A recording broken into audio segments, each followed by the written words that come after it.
Hello dear students. In last lecture we studied in under the topic pair of linear equation in two variable how to represent the equations graphically. मतलब हमने graph paper पे equations को कैसे represent करना है इसको हमने last lecture में देखा था। इसमें और हमने रेशियो फाइंड आउट करके कोफिशिएंट का रेशियो फाइंड आउट करके लाइंस का नेचर कैसे फाइंड आउट करते हैं वो भी हमने स्टडी किया था।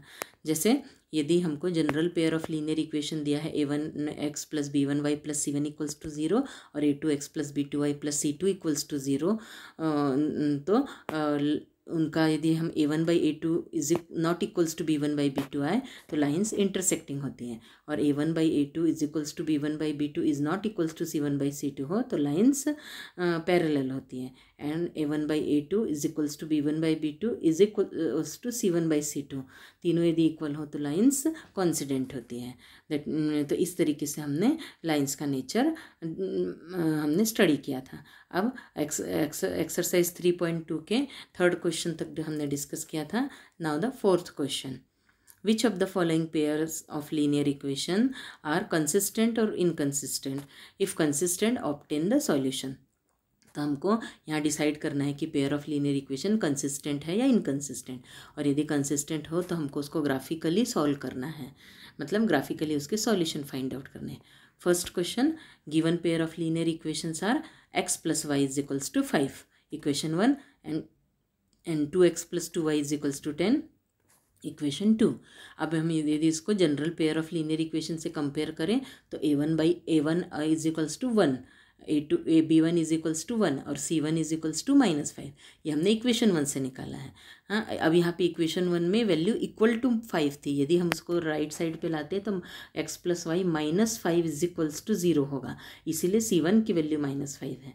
उसको हम इक्वल टू 0 में कन्वर्ट न करते हुए भी हम डिसाइड कर सकते हैं, पर चिन्ह का हमेशा ध्यान रखना। अब सेकेंड इक्वेशन से a2 is equals to 2, b2 is equals to 2 and c2 is equals to -10. So now a1/a2 1/2, b1/b2 is equals to 1/2 and c1/c2 is equals to -5 by -10 is equals to 1/2. Here we see that a1/a2 is equals to b1/b2 is equals to c1/c2. That means lines are coincident, and this implies that pair of linear equations has infinitely many solutions, because coincident line has infinitely many solutions, and so pair of linear equation is consistent. तो ये हमारा pair of linear equation consistent है। अब यदि ये consistent है तो इसको हमको ग्राफिकली शो करना है। सो हम दोनों इक्वेशन का ग्राफ बनाने के लिए टेबल बनाएंगे। तो फर्स्ट इक्वेशन है x plus y is equals to 5, तो यदि हम x इक्वल्स टू निकाले तो 5 माइनस वाई होगा। अब यहाँ इसमें हम y की अलग अलग वैल्यू रख के x की वैल्यू निकालेंगे। तो हमने 3 वैल्यूज़ निकाली हैं, 0, 5, 5, 0 एंड 4, 1। अब सेकेंड इक्वेशन है 2x plus 2y is equals to 10। अब इसमें भी हम x की वैल्यू अलग अलग y इज इक्वल्स टू, मैं इसको लिख सकती हूँ 10 माइनस 2x/2। सो x की अलग अलग वैल्यू रख के हम y की वैल्यू यदि निकालेंगे तो हमको 0, 5, 5, 0 और 3, 2 ऐसे 3 वैल्यूज़ हमने यहाँ निकाली है। अब हम इसको ग्राफ पेपर पे प्लॉट कर देंगे। तो फर्स्ट हमने ग्राफ पेपर पे इसको प्लॉट किया इस तरीके से। हाँ, तो 0, 5 और 5, 0, 0, 5 मतलब 0, 5 ये line y axis point y axis पे होगा, और 5, 0 ये पॉइंट एक्स एक्सिस पे होगा। इस ग्राफ को हम ठीक से देख सकते हैं, और हमने इनको यदि हम ज्वाइन करें तो दोनों जो ये है, एक्चुअली पहले हमने क्या किया था, देखिए पहले इक्वेशन के लिए हमने पॉइंट निकाले थे 0, 5, 5, 0 एंड 4, 1। तो 0, 5, 5, 0, तो अब 4, 1 यदि हम ड्रॉ ये करेंगे तो 4, 1, हाँ 4, 1 हम भी हम ड्रॉ कर लेंगे, और तीनों को यदि हम ज्वाइन करेंगे तो ये लाइन हमको मिलेगी। और अभी यदि सेकेंड इक्वेशन का जो टेबल है उसमें भी 0, 5 और 5, 0 है और 3, 2 है, और तीनों पॉइंट यदि हम इस पर प्लॉट करें और लाइन ड्रॉ करें तो हमको वही लाइन मिल रही है। तो इस तरीके से हम कॉन्सिडेंट लाइन ग्राफ पेपर पे शो कर सकते हैं। ठीक है, अब नेक्स्ट सेकेंड क्वेश्चन है, given pair of linear equations are x minus y is equals to 8, equation 1, 3x minus 3y is equals to 16, equation 2. अब यदि हम इसको जनरल पेयर के साथ कंपेयर करें तो हमारा A1 की वैल्यू कितनी आई 1, B1 -1 and C1 is equals to -8, A2 is equals to 3, B2 is equals to -3 and C2 is equals to -16. So A1 by A2 is equals to 1 by 3 and B1 by B2 is equals to -1 by -3. Minus minus cancel, so 1 by 3. B1 by B2 की value भी 1 by 3 है. So now C1 by C2 is equals to -8 by 16 means 1 by 2. अब हम यहाँ देख रहे हैं कि A1 by A2 equal to B1 by B2 but is not equals to C1 by C2. That means this is the condition for parallel line. So lines are parallel and pair of linear equation has no solution. मतलब parallel line का एक भी solution नहीं होता. अब so the pair of linear equation is inconsistent. अब ये inconsistent है तो हमको इसका ग्राफ नहीं बनाना है. और यदि उन्होंने कहा कि इनकंसिस्टेंट है फिर भी ग्राफिकली शो करना है तो फिर हमको ग्राफ बनाना ही पड़ेगा. यहाँ पे उन्होंने नहीं कहा था इसलिए हम नहीं बना रहे. यदि कोई एग्जाम में क्वेश्चन में यदि कहा जाए कि सॉल्व ग्राफिकली, सो हमको इसका ग्राफ बनाना पड़ेगा. नाउ क्वेश्चन नंबर 4 का third part. Given pair of linear equations are 2x plus y minus 6 equals to 0, equation 1, and 4x minus 2y minus 4 equals to 0, equation 2. Comparing with general equations, we get a1 is equals to 2, b1 is equals to 1, c1 is equals to -6, a2 is equals to 4, b2 is equals to -2 and c2 is equals to -4. अब हम a1 by a2 की value निकालेंगे. a1 by a2 is equals to 2 by 4 means 1 by 2. b1 by b2 is equals to 1 by -2 means -1 by 2. अब हम यहाँ देख रहे हैं कि a1 by a2 और b1 by b2 इक्वल नहीं है तो हमको तीसरा c1 by c2 निकालने की ज़रूरत नहीं है. हम यही लिखेंगे a1 by a2 is not equals to b1 by b2. So lines are intersecting and pair of linear equation has unique solution. So pair of linear equation is consistent. अब यदि pair of linear equation consistent है तो अब हमको इसका फिर दोनों के लिए टेबल बनाना है क्योंकि हमको इसका ग्राफिकली रिप्रेजेंट करना है. सो पहला इक्वेशन है 2x plus y minus 6 equals to 0. उसको हम सिंप्लीफाई कर सकते हैं. y is equals to 6 minus 2x. अब यहाँ पे x के अलग अलग वैल्यू रख के हम y की वैल्यू निकालेंगे. यहाँ पे टेबल हमने बनाया है 2, 2, 3, 0 एंड 0, 6. ये 3 वैल्यू मिल गई. उसी प्रकार से हम इक्वेशन 2 लेंगे 4x minus 2y minus 4 equals to 0. तो इससे यदि हम y की वैल्यू निकालें तो y is equals to 4x minus 4 by 2 हो जाएगा. अब यदि हम 2 न्यूमरेटर से 2 कॉमन लेके कैंसिल कर दें तो सिर्फ 2x minus 2 बचेगा. तो अब यहाँ पे हम x की अलग अलग वैल्यू निकाल के y की वैल्यू हम फाइंड आउट कर सकते हैं. तो हमारे वैल्यूज़ आए 0, -2, 2, 2 एंड 1, 0. तो इस तरीके से हमने 2-3 वैल्यूज इसके निकाली. अब इसको हम ग्राफ पेपर पे प्लॉट कर सकते हैं. देखिए हमारा ग्राफ कैसे बनेगा. ये हमारा इस तरीके से ग्राफ बनेगा. और ग्राफ बनाने के बाद में जो हम लाइन ड्रॉ कर रहे हैं वो लाइन किस इक्वेशन को शो कर रही है वो भी हमको लिखना है. ठीक है. और दोनों लाइन जहाँ इंटरसेक्ट करती है वो वाला पॉइंट हमारा इंटरसेक्टिंग लाइन के लिए मैं बता रही हूँ. यदि लाइन इंटरसेक्टिंग है और जो दोनों लाइन जिस पॉइंट पे इंटरसेक्ट करती है तो उसको हम उस पेयर का सॉल्यूशन कहते हैं. और उसको हम साइड में ग्राफ पेपर पे लिख देंगे. Solution XY is equals to 2, 2. ठीक है. और कभी भी यदि हमको क्वेश्चन आया कि सॉल्व ग्राफिकली, यदि ये वर्ड है सॉल्व ग्राफिकली मतलब ग्राफ पेपर पे लाइंस ड्रॉ करने के बाद हमको यदि उसका सॉल्यूशन मिल रहा है तो उसको लिखना ज़रूरी है. सॉल्यूशन लिखना ज़रूरी है. यदि हम सॉल्यूशन नहीं लिखेंगे तो वहीं हमारा हाफ मार्क्स कट हो जाएगा. ठीक है. तो ये हमने ग्राफ बनाया है. इससे हमने सॉल्यूशन निकाला है 2, 2. ठीक है. तो अब हम नेक्स्ट क्वेश्चन लेंगे. क्वेश्चन नंबर 5 हमारे टेक्स्ट बुक का. Half the perimeter of a rectangular garden whose length is 4 metre more than its width is 36 metre. Find the dimension of the garden. अब हमको यहाँ पे रेक्टेंगुलर गार्डन दिया है. Suppose उसकी लेंथ हम x मीटर एज्यूम कर रहे हैं और विड्थ y मीटर एज्यूम कर रहे हैं. सो गिवन फर्स्ट कंडीशन क्या है कि length is 4 metre more than width. मतलब लेंथ किसके इक्वल होनी चाहिए, width width plus 4, so x is equals to y plus 4 first equation हो गया। और सेकेंड कंडीशन गिवन है half perimeter is equals to 36, तो पेरीमीटर क्या होता है twice into x plus y, तो हाफ पेरीमीटर कितना हो जाएगा x plus y, so x plus y is equals to 36। तो अभी हमको दो इक्वेशन मिल गए। अब दोनों इक्वेशन का हम टेबल बनाएंगे। हम x is equals to y plus 4 है, तो वाई की अलग अलग वैल्यू रख के हम एक्स की वैल्यू निकालेंगे। तो हमको 4 0 0 माइनस 4 6 2 ये तीन वैल्यूज़ निकाले हमने। और second equation x plus y is equals to 36 है, तो इससे हम x is equals to 36 minus y लिख सकते हैं। अब वाई की अलग अलग वैल्यू रखें तो एक्स की वैल्यू हमको मिलेगी। पर इसमें हमको ये ध्यान देना है, यदि मैं एक्स की वैल्यू वाई की वैल्यू 0 रखूँ तो एक्स की वैल्यू 36 मिलेगी, यदि वाई की वैल्यू 1 रखूँगी तो एक्स की वैल्यू 35 मिलेगी। मतलब 0 36 36 0 और 35 1, ये बहुत डिफरेंस हो जाएगा, तो हमको उसको ग्राफ पेपर पे हम नहीं शो कर पाएंगे। इसलिए हमको दोनों की वैल्यूज़ थोड़ी आसपास आए, इस तरीके से हमको वैल्यू रखनी है। तो देखिए हम यदि एक्स वाई की वैल्यू 20 रखें तो एक्स की वैल्यू 16 मिलेगी, तो 16 20 एक 0 एक सॉल्यूशन हो गया। वैसे ही 20 16 और 24 12 ऐसे हमारे 3 सॉल्यूशन हमने निकाल लिए। क्योंकि ये गार्डन रेक्टेंगुलर गार्डन है, उसकी डायमेंशन लेंथ विड्थ थोड़ी बड़ी ही आएगी। तो अब हमको ग्राफ पेपर पे प्लॉट करते समय अब हमको ये ध्यान में रखना है, यहाँ देखिए हमको ग्राफ पेपर पे प्लॉट करते समय ये ध्यान में रखना है कि हम एक्स और वाई एक्सिस पे जो नंबरिंग है 0 1 2 3 4 नहीं लेंगे। हाँ, यहाँ पे इन्होंने देखो 4 4 का डिस्टेंस लिया है, ठीक है, वैसे भी चलेगा। या फिर हम 5 5 का डिस्टेंस भी ले सकते हैं, ठीक है। तो उस तरीके से ये दोनों लाइंस इस तरीके से हमको प्लॉट करनी है।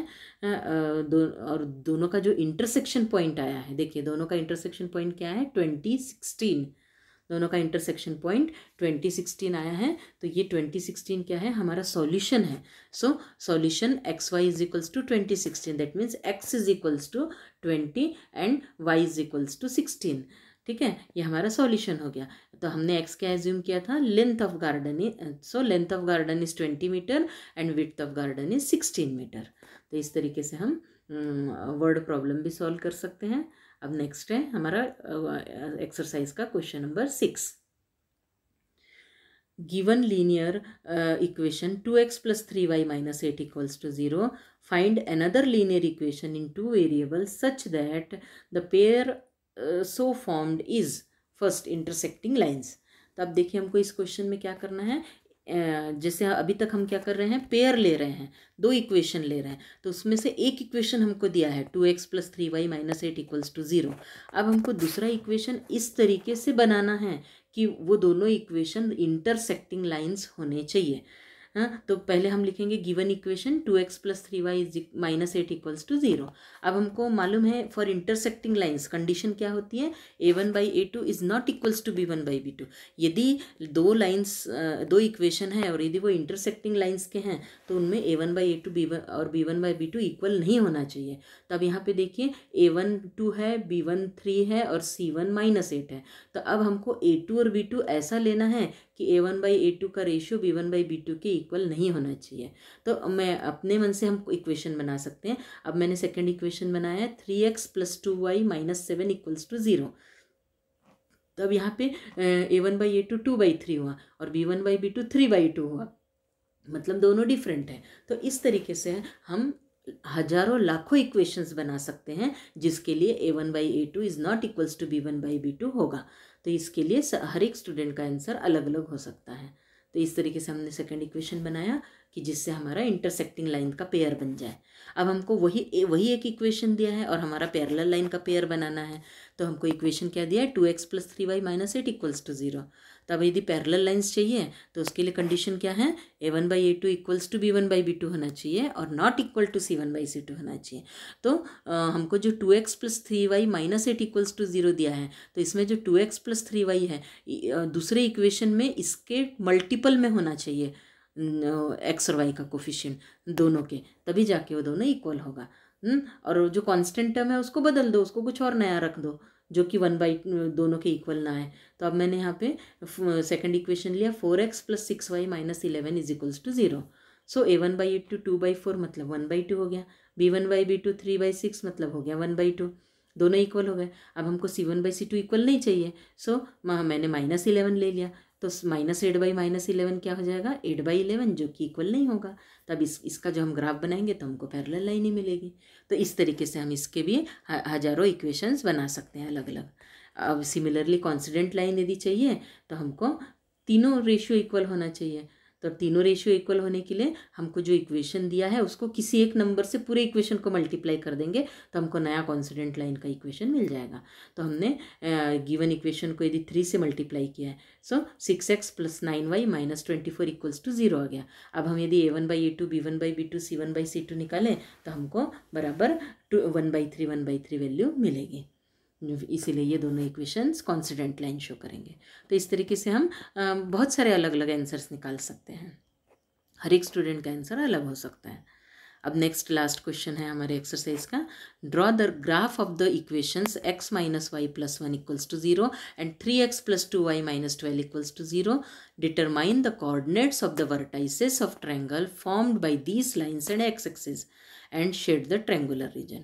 मतलब यहाँ पे हमको linear equation, pair of linear equation दिया है, दो इक्वेशन दिए हैं, x - y + 1 = 0 इक्वेशन 1 और 3x + 2y - 12 = 0 सेकेंड इक्वेशन। और अब हमको क्या करना है, इसको ग्राफ उसका बनाना है। और ग्राफ बनाने के बाद उन्होंने क्या कहा है कि determine the coordinates of vertices of A triangle. मतलब हमको ट्रायंगल के वर्टेक्स के कोऑर्डिनेट निकालने हैं, वो जो किससे बनेंगे, formed by these lines and x axis. ये जो दोनों लाइन हैं उनसे और एक्स एक्सिस के बीच में जो ट्रायंगल बनेगा उस ट्रायंगल के वर्टेक्स का कोऑर्डिनेट निकालना है और उस ट्रायंगल को शेड भी करना है ग्राफ पेपर पे।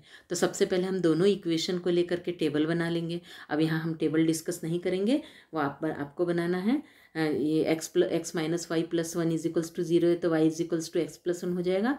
x की अलग अलग वैल्यू रख के हम y की वैल्यू निकाल सकते हैं। वैसे इक्वेशन 2 हमको दिया है 3x + 2y - 12 = 0।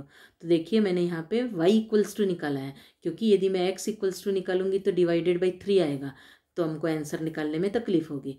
y = निकाल रही हूँ तो डिवाइडेड बाई 2 आया है, देखिए y = 12 - 3x/2। सो हम x की अलग अलग वैल्यू रख के y की वैल्यू हम निकाल सकते हैं। ठीक है, एक मिनट है। हाँ, अब यहाँ पे हम x की अलग अलग वैल्यू रख के y की वैल्यू निकाल सकते हैं। हाँ, तो इस तरीके से हमने टेबल तो बना लिया। हाँ, अब हमको इसका ग्राफ बनाना है। अब इसका ग्राफ देखिए इस तरीके से बनेगा, ये देखिए इस तरीके से इसका ग्राफ बना है। हाँ, अब ये जो ग्राफ बना है तो ये दोनों लाइंस कहाँ इंटरसेक्ट कर रही है, देखिए P पॉइंट पे, और उसका कोऑर्डिनेट है 2 3। ये दोनों लाइंस P पॉइंट पे इंटरसेक्ट कर रही है और ये दोनों लाइन x एक्सिस को कहाँ इंटरसेक्ट कर रही है, देखिए A और B पॉइंट पे। तो A पॉइंट है -1 0 और B पॉइंट है 4 0। मतलब ये दोनों लाइन और x एक्सिस से बना हुआ ट्रायंगल कौन सा हो गया, PAB। ये PAB जो ट्रायंगल है वो उस ट्रायंगल के हमको कोऑर्डिनेट निकालने हैं। मतलब P के कोऑर्डिनेट, A के कोऑर्डिनेट और B के कोऑर्डिनेट वो हमने ऑलरेडी ग्राफ पेपर पे शो किया है। और अब उस ट्रायंगल को शेड करना है। यहाँ देखिए शेडिंग भी करके दिया गया है, तो उस ट्रायंगल को इस तरीके से पेंसिल से शेड कर देना है। और ग्राफ पेपर पे सारा काम हमको पेंसिल से ही करना है। ठीक है, और इस तरीके से ग्राफ बनाना है। और उसके बाद हमको जो उन्होंने पूछा था ट्रायंगल के वर्टाइसेस लिखो, तो हमने ग्राफ पेपर पे भी दिखा दिया है ट्रायंगल के वर्टाइसेस, और उसको अलग से भी लिख सकते हैं। देखिए, हाँ, vertices of triangle formed bye lines and x axis = triangle PAB। मतलब P के कोऑर्डिनेट 2 3, A का कोऑर्डिनेट -1 0 और B का कोऑर्डिनेट 4 0। तो इस तरीके से हम इसका आंसर लिख सकते हैं। तो इस टाइप के क्वेश्चंस एग्जाम में आते हैं। ठीक है, इसको बहुत ध्यान से करना है हमको। अब ये हमारा एक्सरसाइज अभी यहाँ कंप्लीट हुआ, पर इस टाइप के कुछ अलग अलग क्वेश्चंस भी हैं जो एग्ज़ाम में आते हैं। थोड़ा हम उसको शॉर्ट में डिस्कस कर लेते हैं। जैसे यहाँ पे एक एग्जाम्पल हमने लिया है, solve graphically x + 2y - 5 and 2x - 3y = -4 and also find the coordinates of points where the lines meet with x axis। मतलब हमको जो दो इक्वेशन दिए हैं उनसे उनका टेबल बना करके उसको ग्राफिकली शो करना है। और यहाँ पे लिखा है देखिए सॉल्व ग्राफिकली, सॉल्व लिखा है मतलब उसका सॉल्यूशन भी लिखना है। और सॉल्यूशन क्या होगा, इन दोनों का जो इंटरसेक्टिंग पॉइंट होगा वो सॉल्यूशन होगा, वो सॉल्यूशन भी लिखना है। और हमको coordinates, find the coordinates of point, जहाँ पे ये लाइन एक्स एक्सिस को इंटरसेक्ट कर रही है उस पॉइंट के कोऑर्डिनेट भी लिखने हैं। तो यहाँ देखिए हमने यहाँ पे दोनों इक्वेशन लिख करके उसका हमने टेबल बनाया, ठीक है। इस तरीके से अब टेबल बनाने के बाद उसको ग्राफ पेपर पे प्लॉट किया है। देखिए ये ग्राफ पेपर पे प्लॉट किया है और इसका सॉल्यूशन क्या हुआ, देखिए जो ए पॉइंट है, ये दोनों लाइन से एक दूसरे को ए पॉइंट पे इंटरसेक्ट कर रही है, तो A is equals to 1 2, A का कोऑर्डिनेट हुआ 1 2, सो हम लिखेंगे solution x y is equals to 1 2। ये लिखना बहुत ज़रूरी है क्योंकि हमारा क्वेश्चन ही था सॉल्व ग्राफिकली, सॉल्व है मतलब सॉल्यूशन लिखना है। और उसके बाद सेकंड उन्होंने क्या पूछा था, points on x axis where lines intersect, line x axis को कहाँ इंटरसेक्ट कर रही है, बी और सी पॉइंट पे, तो बी पॉइंट है -2 0 और सी पॉइंट है 5 0। हम उसको ग्राफ पेपर पे भी दिखा दिए और हम अलग से भी लिख दिए, तो दोनों तरीके से हमने आंसर लिख दिया। तो इस टाइप का क्वेश्चन हमको आता है। तो यहाँ पे दोनों लाइन्स एक्स एक्सिस पे कहाँ इंटरसेक्ट कर रही है, ऐसा क्वेश्चन आया है। एक क्वेश्चन ऐसा भी आ सकता है कि ये दोनों लाइन्स वाई एक्सिस को कहाँ इंटरसेक्ट कर रही हैं, तो हमारा जो दोनों लाइन्स का ग्राफ है वो वाई एक्सिस को इंटरसेक्ट करना चाहिए, इतना हमको आगे बढ़ाना पड़ेगा और उसके बाद वो पॉइंट हमको डिसाइड करने पड़ेंगे, ठीक है। तो ये एक एग्जाम्पल हुआ। अब दूसरा एग्जाम्पल देखिए, इस टाइप का एग्जाम्पल बहुत इंपॉर्टेंट है, इसके ये क्वेश्चन 3 या 4 मार्क्स के लिए आते हैं। तो देखिए यहाँ पे हमको क्या दिया है, solve graphically and find the triangle formed bye lines and x axis. Find area of triangle formed bye lines and x axis. तो हमको यहाँ पे देखिए लीनियर इक्वेशंस का पेयर दिया है, 4x - 3y + 4 = 0 equation 1 and 4x + 3y - 20 = 0 equation 2। हमको इसका ग्राफ के लिए टेबल बनाना है, ग्राफ पेपर पे पॉइंट्स प्लॉट करने हैं, लाइंस ड्रॉ करनी है और हमको क्या फाइंड आउट करना है, find area of triangle formed by these 2 lines and x axis. हाँ, तो अब यहाँ देखिए हमने दोनों इसके लिए इक्वेशन के लिए टेबल बनाया। पहले इक्वेशन का टेबल है, उसमें हमने 3 पॉइंट निकाले हैं, -1 0 2 4 एंड 5 8। और दूसरे इक्वेशन के लिए हमने पॉइंट बनाए हैं 5 0 2 4 एंड -1 8। तो अब इसको हम ग्राफ पेपर पे प्लॉट करेंगे।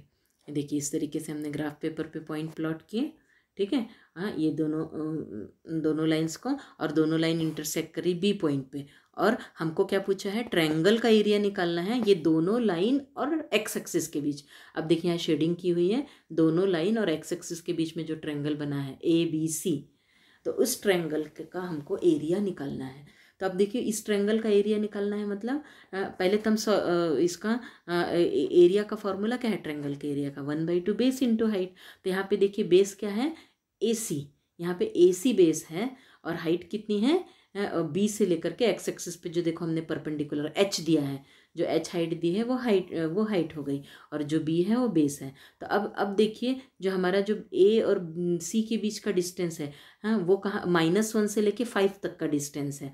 तो अब देखिए 0 से लेके 5 तक का तो 5 यूनिट हो गया, और यहाँ का एक -1 माइनस नहीं होगा, वो ऐड होगा। माइनस तो सिर्फ उसका चिन्ह है, पर कभी भी हम मेजरमेंट नेगेटिव में नहीं करते हैं। यहाँ पे 5 सेंटीमीटर है पॉजिटिव साइड में और नेगेटिव साइड में 1 सेंटीमीटर है, मतलब टोटल हमारा हो गया 6 सेंटीमीटर। और हाइट कितनी हो गई, देखिए हाइट कितनी है, 4 सेंटीमीटर, 4 यूनिट हो गई। हम इसको यूनिट कहेंगे क्योंकि सेंटीमीटर मीटर अभी हमको दिया नहीं है, इसलिए हम इसको यूनिट कहेंगे। तो बेस कितना हुआ 6 यूनिट और हाइट कितनी हुई 4 यूनिट। तो अब यहाँ पे हम देखिए एरिया निकाला है, area of triangle formed, triangle ABC हमारा फॉर्म हुआ है, तो एरिया ऑफ ट्रायंगल ABC क्या हो गया, 1/2 बेस इंटू हाइट। तो 1/2 बेस हमारा 6 है और हाइट 4 है, तो यहाँ पे हम वैल्यू निकालेंगे 12 square units. Actually area centimetre square और मीटर स्क्वायर में एरिया होता है, तो अब यहाँ पे हमको मीटर सेंटीमीटर नहीं दिया है, इसीलिए हम उसको यूनिट बोल रहे हैं, और इसीलिए हम इधर एरिया स्क्वायर यूनिट लिखेंगे। तो हमारा आंसर कितना है, area of triangles 12 square units. तो इस टाइप के क्वेश्चंस की भी हमको प्रैक्टिस करनी है, क्योंकि ये इस टाइप के क्वेश्चंस हमें 4 मार्क्स के लिए या 3 मार्क्स के लिए आते हैं, और ऐसे क्वेश्चंस आप हमें रेफरेंस बुक में काफ़ी मिल जाएंगे। तो आपको इन सब क्वेश्चंस की भी प्रैक्टिस करनी है। तो आज आपको ये सारी एक्सरसाइज कंप्लीट करनी है, और ये जो एक्स्ट्रा क्वेश्चन बताए हैं वो भी आपको सॉल्व करने हैं। Thank you.